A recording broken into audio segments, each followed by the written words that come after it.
Министерот за надворешни работи и надворешна трговија Тимчо Муцунски го пречека председателот на Швајцарската конфедерација Ги Пармелан, кој престојува во официјална посета на земјава.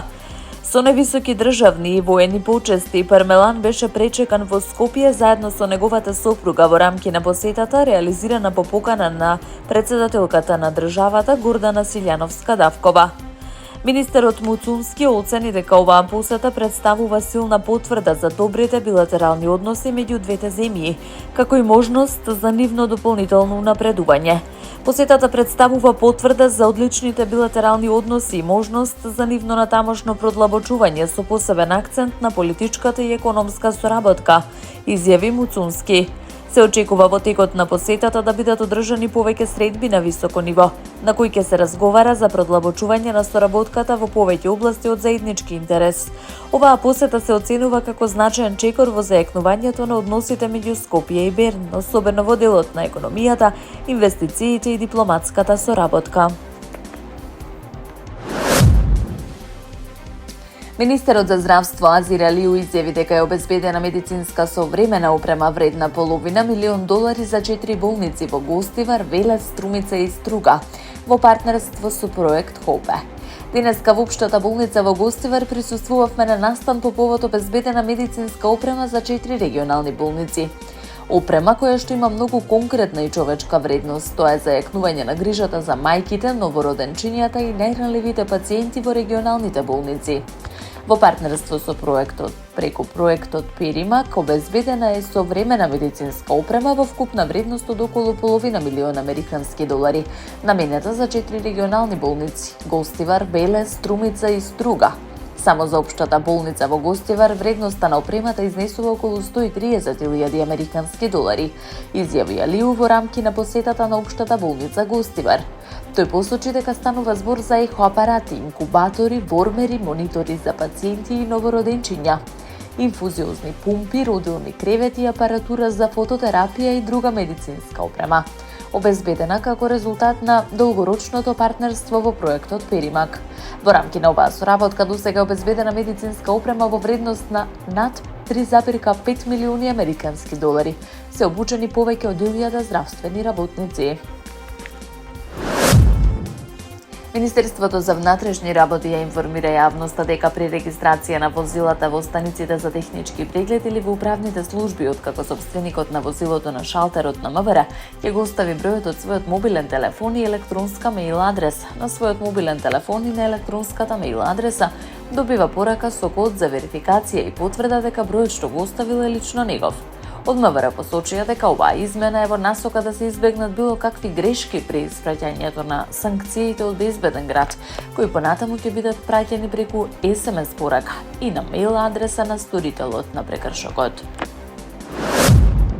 Фотографија објавена од Белата куќа на која се прикажани американскиот претседател Доналд Трамп и британскиот монарх крал Чарлс III со надпис "Двајца кралеви" предизвика реакции во јавноста и отвори дебата за символиката и претседателскиот имидж.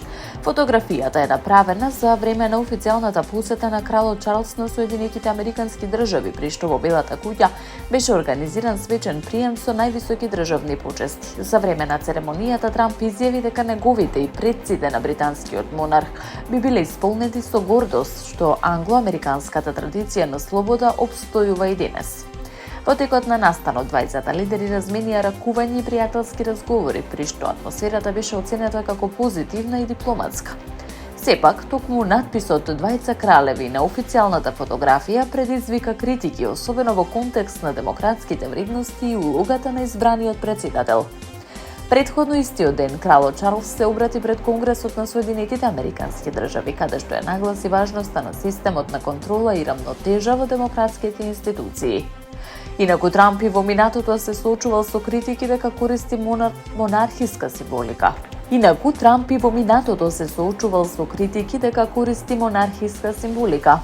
Во интервју за телевизиска емисија тој изјави: "Јас не сум крал, да бев немаше да се занимавам со вас."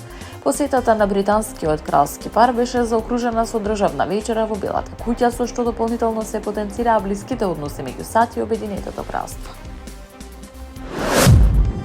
Украина се подготвува да извезува оружје, бидејќи земјата произведува повеќе отколку што им е потребно на незините вооружени сили, изјави украинскиот претседател Володимир Зеленски.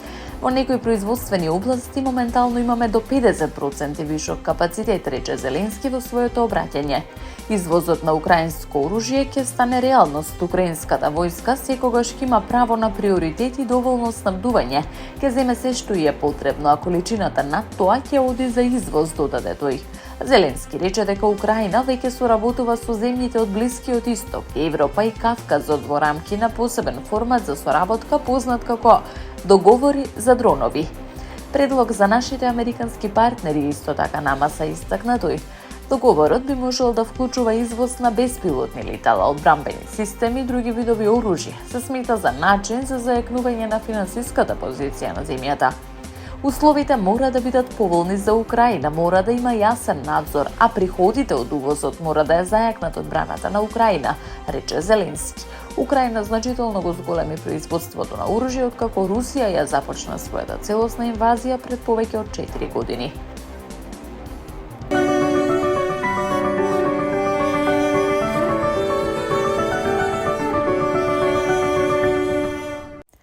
Од петок до крајот на неделата ќе преовладува променливо облачно време со повремени врнежи од дожд и засилен северен ветер, соопшти управата за хидрометеоролошки работи.